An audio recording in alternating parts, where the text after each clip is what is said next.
Empires don't die screaming. They die whispering. It could never happen to us. For 5,000 years, civilizations have followed the same psychological playbook to their graves.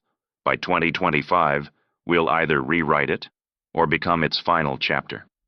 Let's start with the oldest killer. Hubris. Not arrogance, biological hubris.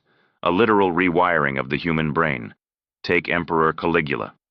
By 37 AD, he declared himself a god and ordered his troops to stab the ocean to punish Poseidon. But this wasn't madness. It was neuroscience. Modern studies show that unchecked power shrinks the prefrontal cortex, the part that says, maybe invading Russia in winter is a bad idea. When French King Louis XIV said, "I am the state," his brain wasn't metaphorically broken. It was biologically broken. And today? In 2023, a tech CEO spent $2 million to clone his dead dog while his employees fought for healthcare. The Aztecs did the same. Their emperors built zoos of exotic animals while peasants ate crickets. History's greatest lesson: power doesn't corrupt, it rewires. Empires rarely die from external blows. They commit suicide. Take the Aztecs. When Spanish conquistadors arrived in 1519, Emperor Moctezuma didn't fight. He froze. Why? Because for decades, Aztec nobles had been murdering rivals, spying on allies, and hoarding wealth. Their society was too busy hating itself to face the real threat. Psychologists call this in-group narcissism, when fear of your neighbor outweighs fear of invaders. In 2024, 68% of Americans believe political opponents are a threat to the nation, higher than during the Civil War. The Ottomans collapsed not because they lost battles, but because they spent more time executing viziers than preparing armies. This isn't theory. The KGB's last report before the USSR fell said, "We're not being destroyed by America. We're being destroyed by our own lies."